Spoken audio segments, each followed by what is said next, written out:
a tricky Texas Motor Speedway was one of the few things that had eluded Jeff Gordon throughout his Sprint Cup Series career. No more after Sunday's 500-miler. Jeff Gordon has his foot in the floorboard trying to hold off Carl Edwards. They are literally locked together. 38 laps to go. Carl Edwards your leader by 5 car lengths over Jeff Gordon. The leaders are on pit road. Big pit stop. 4 tires and fuel down and gone. Looked like a good stop for Gordon. Jeff Gordon, the first car off the pit road. 3 miles to go for Jeff Gordon. He is trying to hold on to grab his first win at Texas. Pop the champagne, Jeff Gordon. The losing drought is over. Gordon wins for the first time at Texas Motor Speedway. A year-and-a-half dry spell is over as Jeff Gordon drove the 24 into victory lane on Sunday at the Texas Motor Speedway. Gordon holding off his teammate Jimmy Johnson's late charge for the win, the 9th 1-2 finish that Johnson and Gordon have had in their time as teammates in the Sprint Cup Series. It was an interesting race with a lot of twists, turns, and other happenings. We'll review the many interesting items from the race with our roundtable panel next on NASCAR Now.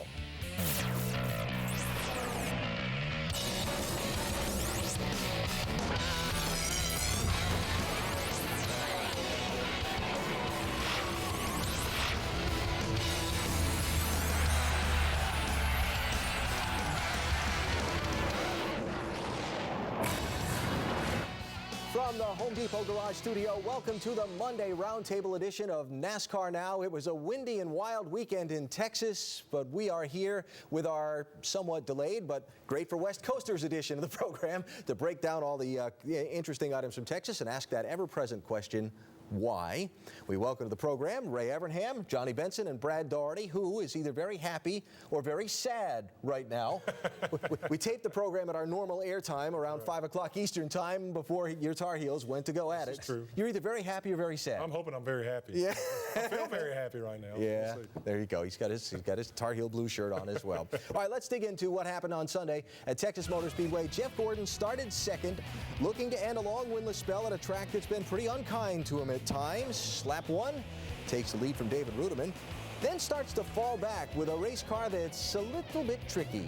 They said it was a little bit loose at that point, and you know, again, the track seemed to change for a lot of people, but they made some adjustments and got it back. So lap 52, pit stop for Jeff Gordon, and his team takes a pretty big swing at it. In fact, swung a little bit too far and over-adjusted, had to come back the other way as the race went on. But after making that second adjustment, Gordon starts moving up. He's back into the top 5 around lap 120. And when Marcos Ambrose's car loses an engine at lap 220, Gordon stays on the track, having just pitted under green. That takes him the lead. He paces much of the race until about 40 to go when Carl Edwards catches him and really gives him a hard time. Oh, Carl Edwards, at this point in time, you're looking, it's like, man, he might win this race. He's going quick, catches Jeff, passes Jeff. Great battle that they had going on. A couple lap cars maybe helped Edwards get in lead, but he had a good car at that point. When the final caution waves for a David Stremme spin at lap 303, the leaders come to pit road, and things turn around when Edwards has some trouble. Yeah, Carl has a little bit of trouble right here on pit road, and he has been so good at Texas. We expected him to get off first and possibly have a chance to charge to the lead, but Jeff Gordon gets out first. 24 uses that lead his pit crew gave him to his advantage, holds off Jimmy Johnson, and takes the checkered flag. I certainly can't believe that our streak of losses ended here in Texas. This is just one of the toughest tracks that we go to, especially for me. And, you know, it just shows what kind of race team that we've got this year. We just put an awesome effort out there qualifying on Friday.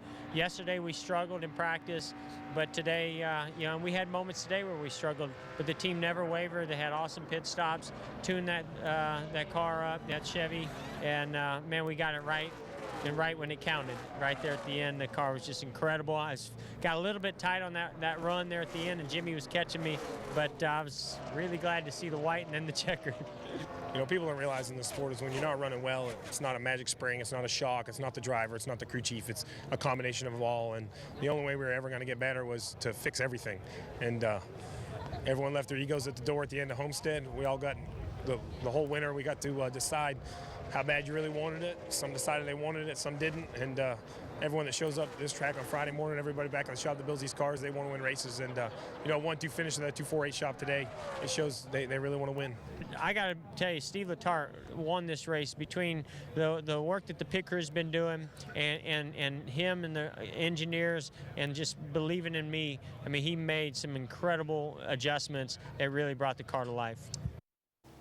So thoughts of Jeff Gordon and Stephen Letarte on their big win on Sunday at Texas. Want to break down a little bit more in detail now some of the ups and downs of the 24's day. When Jeff fell back early with a very loose race car, the crew went to work on adjusting it. Agree or disagree, it's not that easy to dial in a race car during a race like that. No, because you don't really know how much to do something, because such small things make big changes, and the faster you go, the worse it is. Now with the cars on bump stops, boy, you can just put a half a round of wedge in and have a totally different race car. Well, and the thing too, Ray, is that we did see where they talked about we went too far. That gave them a good scale to try to figure out, okay, how far do we need to come back now? We know we don't want to go back to the start of the race, but this was a little bit too much. So it gave them a little bit of an edge of where they needed to be. But it also shows how adaptive Jeff Gordon is and how adaptive he's becoming to this race car along with Stephen Letarte. Last year, they would not have been able to make these adjustments and get back into the race. Now they're making the adjustments, the right adjustments, and these guys better watch out. Jeff Gordon is back in victory lane. The last pit stop, getting out of pit lane with the lead. In his post-race comments in the media center last night, on Sunday night, Jeff Gordon said it was everything to his winning the race. Again, agree or disagree? Well, I agree. I mean, we see how good cars are when they're up front. We saw the 99 up front and only had to pass Jeff. Was able to get that done, but you put him back 11th. He only passed one guy the rest of the end of that deal, so up front is huge. Yeah, being out front, getting in the clean air on any of these racetracks, especially Texas where it's difficult to pass, is key. We saw how strong Carl Edwards was. So on pit road, being able to get out first, that put Jeff out first. No one was going to pass him once he got out in the clean air. And I don't know if it was that pit stop that won the race, but the philosophy behind that pit stop, you heard Jeff say they overcame struggles. They were struggled in practice. They struggled a little bit during the race. The fact that they're strong enough to fix those things and then step it up and not make mistakes when they need to, those are the things that win you championships. Yeah, let's talk about mistakes. When you're out there and you're Jeff Gordon, and all of a sudden here comes Jimmy Johnson in your mirror, and you're trying to drive at a racetrack like Texas, where you know you've had some troubles over the years. Is there a fine line between pushing it too hard and being aggressive enough to keep that lead? Well, probably for most guys, maybe not for Jeff. But you're right. I mean, because you're looking in a mirror, you're like, oh my God, where did he just come from? Yeah. But in the same token, he knows where he hit his lines. He knows what he's got. He knew he'd be fast. 26 laps. He was really good on a short run, and he knew that that's what he had to work with. So he ran it to what he knew was going to get him to that line first. I agree with Johnny. You know, the money man had his game on there. It's hard to pressure Jeff Gordon into making a mistake. But you know, the great thing, like I said, last year he may not have been up to the challenge because of a lot of different things, getting used to the car, the tire, whatever. But now we're seeing the Jeff Gordon of old. He's leading the points. He's back in victory lane. This could be a great opportunity for Jeff Gordon to get that championship back in his corner. And Ray, you heard Steve Letarte's comments earlier about the team and checking their egos at the door after Homestead and so on. And I saw you while you were listening to him. You know, there were thoughts reacting to that. What were you thinking? I just think Steven is a brilliant kid. And what he says is exactly what they needed to do. They needed to look at a lot of different things, not just one thing. There is no silver bullet. I mean, Steven is a young man, but you will hear much, much more about him in the future. That's why Jeff has so much confidence in Steven. It's a big win for Jeff Gordon at a place that has been a little tough for him over the years. We will hear from Jeff Gordon a little bit later on in the program. But first, here's something we want to know from you. How many races do you think Jeff Gordon will win this season? Don't answer now, guys. We want the people to answer first. Log on to ESPN.com, go to the NASCAR page, place your vote. We'll ask the guys their opinion later in the show, too. All right, as mentioned, upcoming, we will talk with Sunday's winner, Jeff Gordon. Might even have Ray do the interview. Be thinking up some questions for the man, okay? Yeah, be thinking. Yeah. All right, that's coming up in a bit. Up next, though, never give up. We look at some others besides Gordon who rallied to great finishes from early handling issues, like, for example, Jimmy Johnson, and the numerous pit road problems that tripped up some potential Texas trophy holders.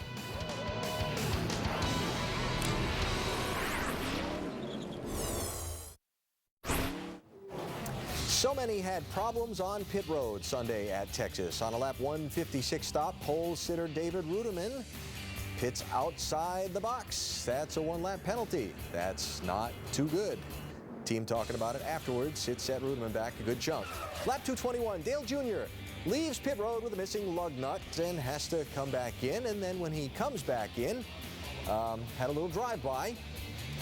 Didn't make the left turn when needed to. That sent Jr. back a little bit, cost him some track position.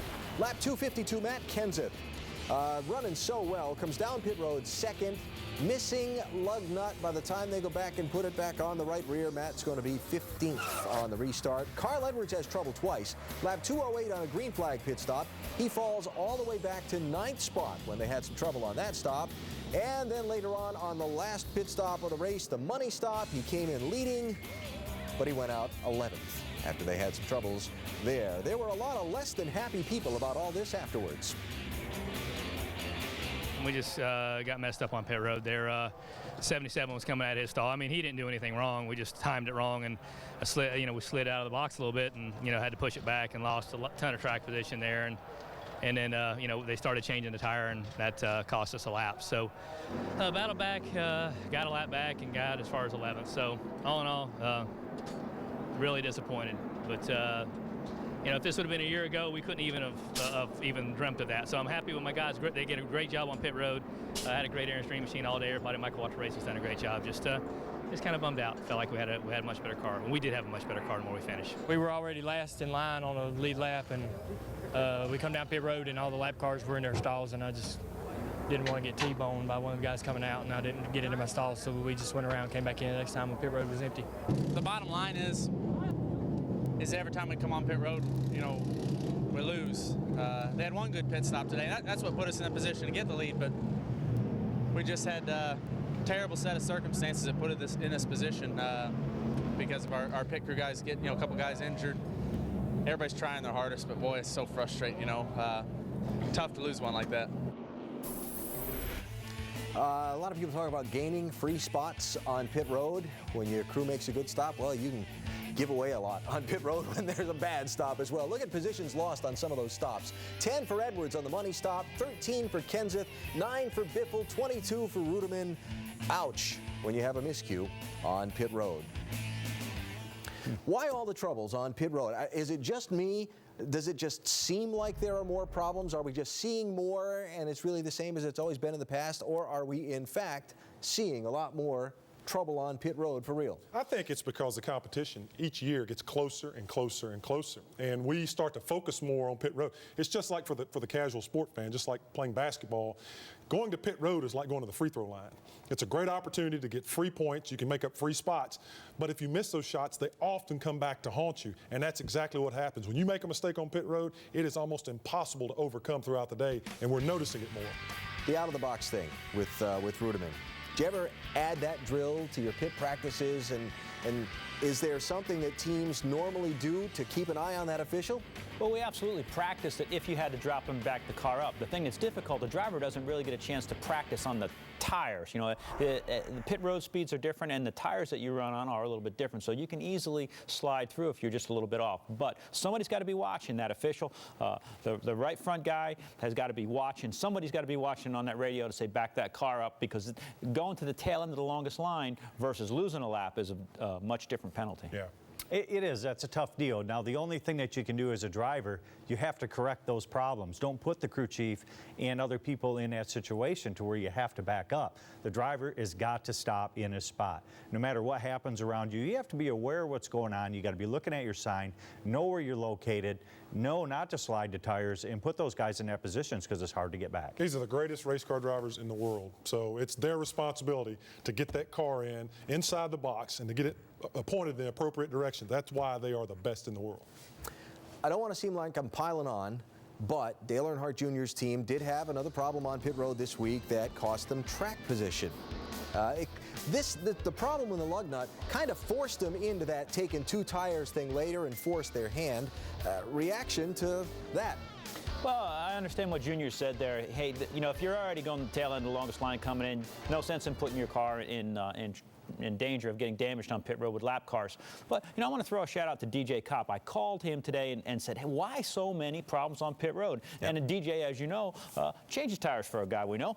But and DJ said that a lot of it now, NASCAR has extended the length of the lug nut by about 3/16 of an inch. So the glue has to stretch a little bit further, and that's changed the times that they glue them up. So judging as that glue stretches, you know, which is basically a glue that you buy at the hardware store, and it's got to stretch and put that lug nut on. That 3/16 has created a problem of lug nuts falling off. He said another thing is the amount of camber that they run in these cars. They just came off the short track events where they had 8 degrees, a maximum of 8 degrees, which basically puts the stud that you have to put the lug nut on, you know, at an angle depending on which side you're on. There were only 2 degrees of camber here at Texas, so guys were maybe just hitting the lug nuts on the corner. So he felt like there was a lot of problem on the front, and the glue was causing the problem on the back. Yeah, and we talked to our guys about that. We told as DJ and all of our guys to be sure, to be patient. Everyone always tries to hit a number when you come down pit road, but you're going to go faster if you're patient. So we want to make sure we get those tires on, those lugs on tight, so we don't make any mistakes. All right, we saw the Roush Fenway teams. 3 of them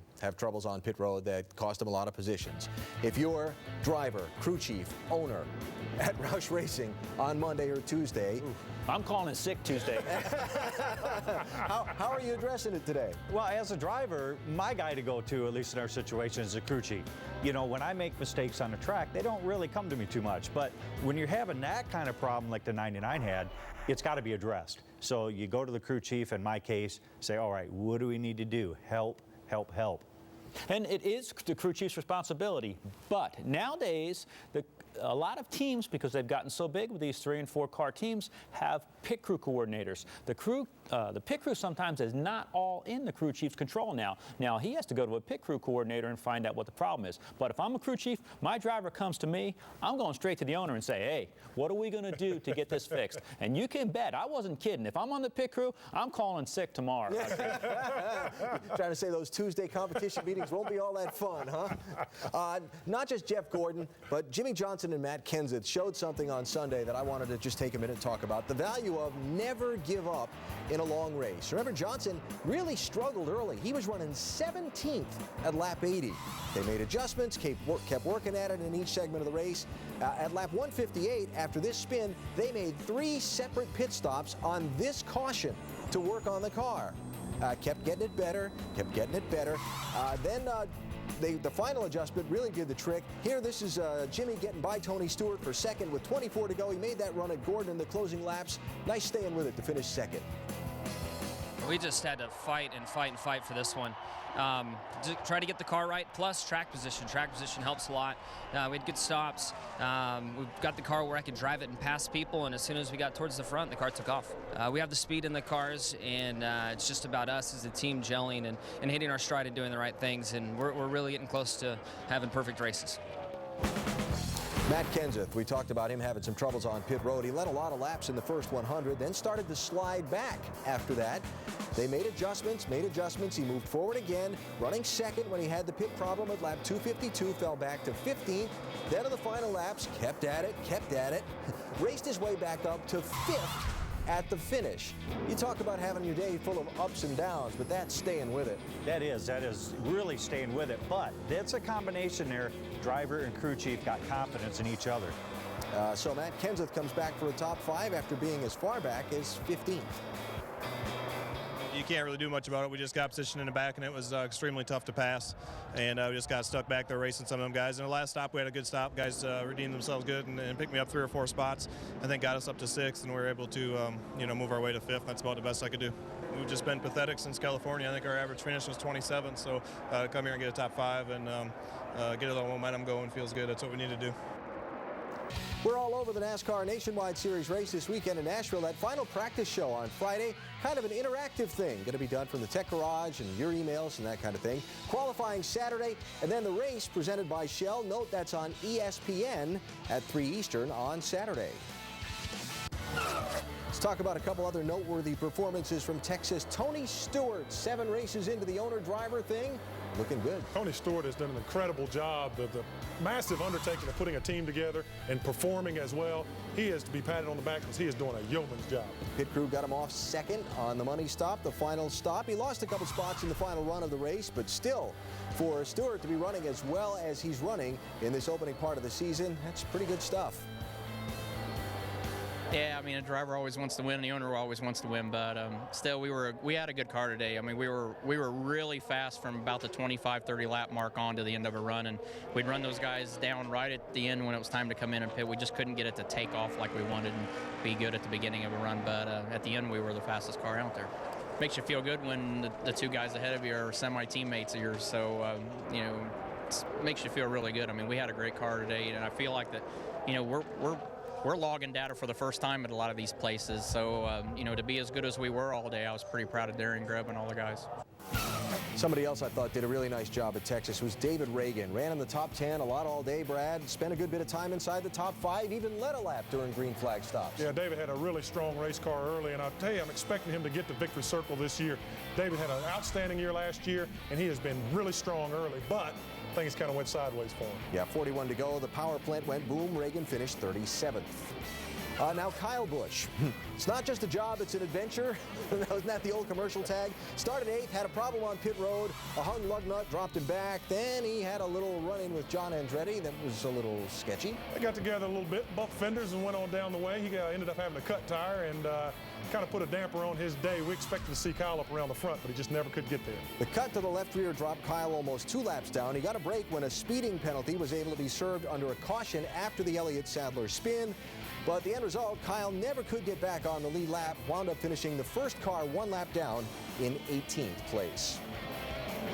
Next topic, the wind. A lot of discussion about if and how the stiff breeze was affecting the race cars during the day at Texas. Ray and JB have gone to our Home Depot cutaway car. Does the wind affect a race car? And if so, how do you adjust for it? Well, Alan, it does affect the car, and there isn't a lot that I can do about it. When you've got a car that's traveling almost 200 miles an hour already, and you add a 30 or 40 mile an hour gust of wind, it can get pretty interesting. All I can do as a crew chief is make sure I've got that car driving comfortably enough so if it does get moved offline, the driver can make a correction without getting in trouble. Now, Johnny, maybe you can tell us, what does it feel like when you're going that fast and you get that much wind? I'll tell you what, Ray, it is very tough to deal with the gusts of winds like that. It's already bad enough when you're trying to work within dirty air, but when you're going down a backstretch and that wind's pushing you into the corner, makes it really loose. When you got the air at the front of the car, it kind of tightens you up, so it does make a big difference. What about watching the flags on the infield? Does that help you at all? It does. We know that air is very hard to see. So as we're standing, whether it's just going out or whether you're on a racetrack, you look at the flags, you see which way they're pointing, and you try to use that to your advantage to see what part of the track is either going to help you or hurt you. Well, Alan, even with all the technology we have, we still can't beat Mother Nature. Yeah, that's for sure. All right, gentlemen, thanks. Up next, the winner of Sunday's race, Jeff Gordon, joins us. Ray's got his questions ready. We'll cut him loose next.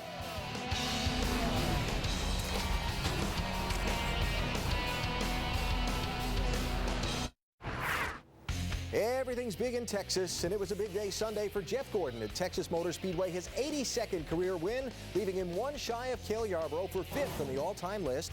His first Texas win in 17 tries, leaves him just now 1 track on the circuit that he's not won at. That's Homestead. The victory ending a 47-race winless streak. The drought began after a win at Charlotte in October 2007. 13 different drivers have won a race in that time, but not Jeff Gordon until Sunday, and the victory increasing Gordon's lead in the NASCAR Sprint Cup Championship standings to 162 points over teammate Jimmy Johnson. And joining us now by phone is the 4-time champ Jeff Gordon. Jeff, congratulations on the win. What's this about, a double-point win in the press conference afterwards? Yes. Well, Ray kind of set that up because all those victories that we had over the years. Now when I have especially a new crew chief like Steve Letarte, when he comes in, the guys give him a hard time if he wins at Martinsville or a road course or maybe Darlington. Those don't count. Those are like half of a win. And when you go to a track that we've never won at before, like when we won it at Phoenix and yesterday at Texas, that's double win for Steve Letarte. So it was certainly an awesome day, a great victory, and something we've been working hard at for a long time. All right, well, Mr. Evernham has some questions he wants to ask you here, so I'm going to yield the floor to him. All right. Hey, Jeff, congratulations. You look good in that cowboy hat, bud. But hey, there's something that seems to me is that you have become more of a leader, more of a motivator, a bigger presence at not only on the 2014, but Hendrick Motorsports as a whole. I mean, if that's true, why and how? You know, I mean, I really never saw myself as that or felt like that was my role. But, you know, over time, I think what happens is you know, you understand the you know, what goes on at Hendrick. You understand that you've been there for a long period of time, and that, you know, I feel like all that experience, you know, has been really solidified by our championships, our wins, and has been backed up by Rick Hendrick and, you know, how he's run the operation. So, you know, I really don't take the initiative in that. I just see kind of people look maybe at me a little bit different or listen to me a little bit different. And, you know, I look forward to one day maybe being able to be more of a leader and presence in that way. But right now, you know, just as a driver of the 24 car and you know, with our team, it takes the crew chief and the driver, you know, to set that precedent. And I'm certainly just playing my part there. Well, that's something else that I wanted to ask you about, your part between you and Steven. Last year, and I think you and I talked about this even during the winter, that it seemed like the communication on the adjustments that you needed during the race weren't really giving you guys the results that you wanted. But yesterday, you know, you made a change on the car, over-adjusted, then came back and said you got it right. It just seems like that communication's a lot better. What did you guys do to change that? Well, I've always felt like the communication between me and Steve has been really good. I mean, even back when he was a car chief, you know, years ago, I felt like we were always on the same page, thinking a lot alike, and that's why I thought he'd be a great crew chief for us. But what I've seen change is that the setups that are in the car, the adjustments are reacting with that setup. The cars are you know, just performing so much better, and that's all the hard work that went in over the winter. Steve Letarte, our engineers, and how we're going about our engineering and our simulation, 7-post, and just reading that information. We really hit on some things late last year, and we were just able to grow with that over the off season. But, you know, I feel like we're kind of going about it the same way. It's just the cars are better, and when I say, you know, what the car is doing, the adjustments that Steve's making are reacting and actually doing what they're supposed to do. And even yesterday, the first adjustment we made, we went from dead loose to you know, way over the top tight, and that adjustment was much bigger than we expected it to be. And then we you know, fine-tuned on that, and he made some great adjustments that brought the car to life there about the third or fourth pit stop. It does my heart good to see you guys doing well, knowing where Steven came from and where he started in there, and watching you go. There weren't a lot of firsts that he could have because of all the success you've had in the past. I mean, how does it feel today, knowing that Steven and you did something together that I couldn't do for you, that Robbie Loomis couldn't do for you? You got to win at Texas, and you got that big boot trophy. It's unbelievable how gratifying it is, you know, because you set such a precedent for these guys in such big shoes to fill that I think every crew chief comes in now to the 24 car and doesn't feel like they can ever live up to those expectations. So anytime that a guy does something that is not something we've accomplished before, it's huge, and that's why we joke and we play, you know, with Steve, and I know Chad Knaus and some of the other guys, you know, do with Steve on the wins at Martinsville and Darlington. But you know, when you get a win like this, there's nobody that's supporting him and his efforts in this team, you know, more than those same guys, and it's just a great feeling to have that win at Texas. One last question. You've probably been asked this 1,000 times, but what are the things that you got to focus on this year? You know, what's it going to take to be good in the chase, to beat the 48 car? Well, we saw how strong they were yesterday. I mean, you know, you can never count these guys out. They made big adjustments at Martinsville, came back and won the race, made big adjustments yesterday, and almost won the race. And, you know, I think we've shown that we're really competitive on the mile and a half this year. I'm really excited about that. I think we've got to pick up our short track program a little bit. We've got to keep the pressure on those guys. You know, this was a huge win in so many ways because not only was it a win at Texas, but it was, you know, just breaking that momentum and getting the momentum on our side, and it's early in the season to start thinking that way, but, you know, those guys are just so tough, and I think that we really even haven't reached our full potential, and we're going to just continue to have to fight it out, and with all the competitors out there. I mean, we saw how strong the Roush cars were. We saw Tony Stewart show a lot of strength, and so I think nobody really knows who the clear favorite is at this point in the season, and there's a lot of racing left to go, but as long as our team keeps putting up that fight and battling it out like we did yesterday and so far this whole season, man, we certainly got a great shot at it. Hey, Jeff, he didn't ask any questions that made you say, I can't answer that on the air. Congratulations. He has them in his bag. I imagine he does. Thanks for the time. Congratulations on the big win, and see you in a couple weeks. It was my pleasure. Thank you, guys. Appreciate it. Jeff Gordon, winner of Sunday's race at Texas Motor Speedway. I'm sure he was worried there for a minute, too, that you were going to pull something out that was going to make him blush, even though we couldn't see him. You just heard Ray's questions and Jeff's answers. Thoughts on Jeff's win, Jeff's season so far, and his points of discussion? Well, I think he pretty much answered everything there. I mean, he's a leader of that race team, whether he thinks he is or he's not. Yeah. You know, that might not be his role, but he is. When you win, like you said, the races he's won the championships, people are going to look up and they, you know, want to do well for Jeff. So that's a good plus on his side. Yeah, for me, this is a big wake-up call to the rest of the competitors. For Jeff Gordon to be leading the points and now to get that win that's eluded him for a couple of seasons, that means he may be getting back to the old form of old where Ray Evernham used to hang around and they won every race, it seemed like, in all those championships. This could be a big year for Jeff Gordon. Everybody better tighten up those helmets a little bit. It's been a big year through the first 7 races. Jeff Gordon leading the championship as the series heads to the Easter weekend break. Up next, keeping it all together when the rumors are flying around. Staying focused when you are the focus of said rumors when the NASCAR Now Monday Roundtable returns.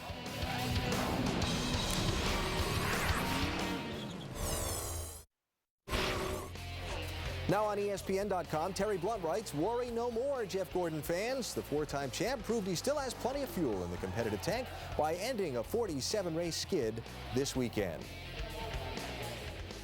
With the news last week that the federal government had given GM 60 days and Chrysler 30 days to work out their restructuring and merger plans, respectively, a lot of questions were asked of drivers this weekend at Texas about manufacturers and their standing in the sport. Here's what some of them had to say. My biggest thing is, you know, about the whole GM Chevrolet issue is just, you know, getting people where they can afford to buy cars again. They need to be in the sport. You know, Chevrolet, Dodge, Ford, all of them. They need to be in the sport.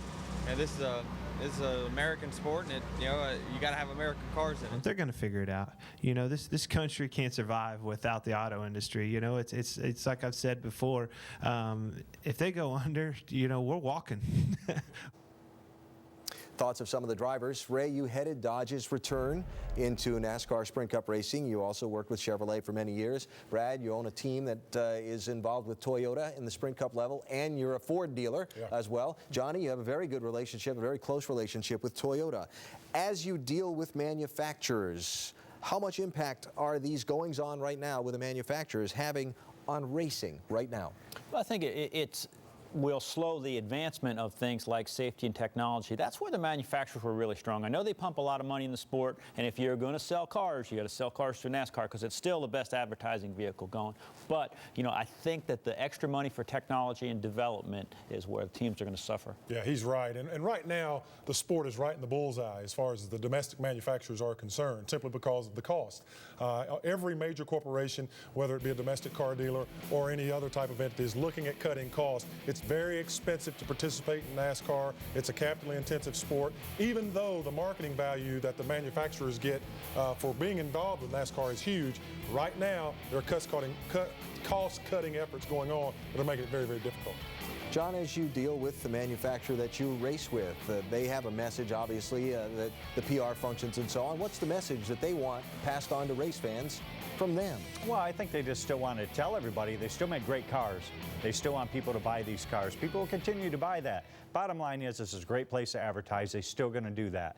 And you know, over the last couple of years, like Ray said, they have taken advantage of all the safety stuff. We're pretty far up on that. There's a good place to cut right now. Those areas are okay because we've done a good job with making these things safer. Yeah. Next topic I want to move on to. There was a story written this past weekend reporting the hot rumor in the garage was that Martin Truex was going to replace Joey Logano as driver of the Joe Gibbs Racing 20 car with the Home Depot sponsorship, a report that both Truex and Joe Gibbs addressed. It's great to be talked about. It's great to know that people want you and that you have opportunities if things don't work out. But you know, right now I'm focused on my race and I'm focused on this team, getting this #1 car back in victory lane, and you know, and trying to make a great season, a great year out of this season. Joey's part of our future, and I thank everybody from Home Depot, everybody here at the race team. We love what he's done so far. We've had 2 wrecks that weren't his fault, and we think he's making great progress. He comes into a place like this, qualifies 10th. So far, we're extremely excited about where we are with Joey. There's no truth to any rumor about anything other than Joey's our future here, and he's our future with Home Depot. Now, it seems like the garage gossip of who's going where and when and all that kind of thing, it's a favorite pastime of people that work in the sport. Sometimes that stuff does make its way off into the media, like it or not. As driver, owner, crew chief, no matter whether there's anything to it or not, you have to keep your driver, team, sponsors, and so on focused on the job at hand when things like this are swirling around. How do you do it? How do you keep people pointed in the right direction when there are stories going around that involve you or your race teams or your ride even? It's communication, but that's the one part of the sport that I just never liked. I hate when stuff like that gets out. You go like, riders should be more responsible than that, because no matter what, you can't focus on what you're doing. You've got to sit down and address those rumors, and while you're addressing those rumors, you're not addressing making your car go faster or making your driving better. So I hate when things like that happen. Feel bad for Joey Logano. You've been involved in some of those before, where you have to sit there and read the rumors about what you are or are not supposed to be doing? Yeah, it is, and it's a very tough situation here. I think for Martin, it's not that big of an impact. For Joey, it is. I mean, it is a distraction. So I think as Joe Gibbs had addressed that, so Joey, you're fine, don't worry about it, go do your job. That's what he needed to hear. And as long as the team and everybody is all on the same page, they can't move forward as long as the story dies. But even though he heard it, and he heard it from Joe, he's human. He's human nature, and he's a rookie. Is there going to be that little thing in the back of his mind that it sticks there? Without question. Unfortunately, when the media gets a hold of something like this or even creates the swell like this, you can't walk away from it as an athlete or as a performer. It only will mount. And until he starts having success, continued success, that is, he's going to struggle, and this will just mount each week as we go race to race to race. And every time he makes a mistake, this will be the question. Is he capable? Is Joe Gibbs thinking about getting rid of him? This is a terrible situation to be in, and until they win races, they do not change it. And the coach has got to do what he's doing, keeping his arm around him. I can't think of a better person, and I've said this several times this season, a better person for Joey Logano to be. He's got difficult circumstances, but he can't be with a better person than Joe Gibbs. If Joe Gibbs has got his arm around him and saying, look, he's our future, he can bet on that. Yeah. It doesn't get any easier in tough economic times as well when there's sponsor pressure out there floating over this whole thing. All right, up next on the NASCAR Now Monday Roundtable, Kyle's Killer Saturday at Texas. A look at the Nationwide Series race and the much closer now championship standings.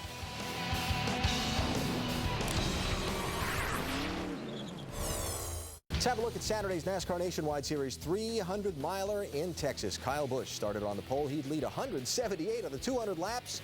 Jeff Burton, one of those who gave chase but could not catch Kyle.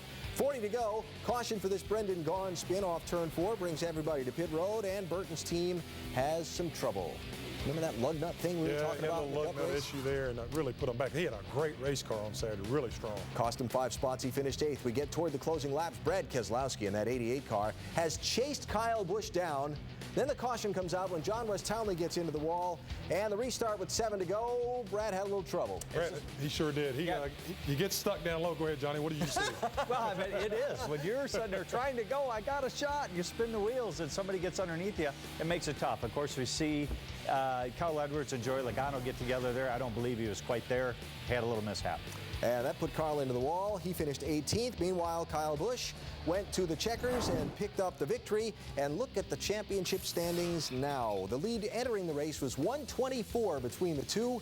It's 38, if my math is correct. That's a gain of 86 as the Nationwide Series heads to Nashville this weekend. Follow up on a couple of things now. First of all, Kyle Busch. I know you showed us Shaquille O'Neal's shoe on Saturday in the NASCAR countdown, but boy, he's just so impressive especially on those big, fast tracks. Yeah, he really. I talked to him before that race, and he said, he really enjoys the high decision-making racetracks where, he's put into a corner, painted into a corner, and has to make a quick decision on what to do. But that race, I never really saw anybody else around him. Looks like he checks out all the time, but he is really, they've got the Gibbs cars have their nationwide program figured out, and he is fast. Well, when Kyle got that far out, I quit looking at that because I had picked Tony Stewart over Matt Kenseth, and I don't know if you know, but I am way ahead of Brad in the pick-ems you don't want on me Saturday. to pick, you don't want me to pick you. Everybody I pick Rex, so please, you don't want me to pick you to win. Brad, by the way, 0 for 4 going into last weekend in the pick-ems. The Edwards incident with Logano, we touched on it in the highlights, but this turned out to be pretty big for Carl on the day. Analyze, please. It did. I mean, I understand. This is late in the race, and I'm going for it, but he's not quite there yet when they made contact. I can't say that you can blame that on Tony. Okay, it looks bad on this angle, but at the same time, Tony was underneath him, or Joey, I'm sorry. Thanks. But there was a third car in there. They were almost 3 wide coming off that corner. But he used up so much racetrack, though, Joey did. It looked like he was really... I think he was sliding. I think he was a four-wheel drive. But Carl wasn't there yet. So as he was sliding up there, he's looking at that wall going, I've got that much room to recover. Yeah. And then at that point in time, I think they were saying, all right, Carl's just starting to come to the outside. Well, he can't change direction now. Yeah. It's already too late. And inside the final 10 laps, you got to keep your foot down. You got to go. Yep. How about Brad Keselowski? Crashed in qualifying on Thursday. Started 42nd in a backup car that didn't have any practice on it and was running second, chasing Kyle Busch down until that late caution came out. Well, again, that shows a lot of depth that Junior and Hendrick Motorsports to unload a car and be able to run like that with it. But this guy needs a break. I have said, man, he's the guy that I picked that could challenge the regulars for the championship, but he just hasn't had a break this season. Yeah, I'm just waiting for him to put together some good, solid runs. It's going to happen. He had a good run going there. I think as we go to Nashville next week, could be Brad Keselowski's big breakthrough weekend for this season. Let's take just a second and talk about Nashville, JB. 1 1/3 track, concrete surface. A driver's thought on racing at Nashville. A lot of fun, but you do have to discipline yourself. You have to be careful to not overrun the corners. There's not much of an outside groove here, so staying down low, being able to get that run off the corner is very important. Nashville, the NASCAR race of the weekend where National Touring Series are concerned. Full coverage, an interactive practice show on Friday, plus qualifying Saturday, and note the race on ESPN, presented by Shell, Saturday at 3 Eastern Time. Up next, news and notes and final thoughts will steer the broadcast in a certain direction. I knew you guys would bring this video back out. What is that? It's Jake.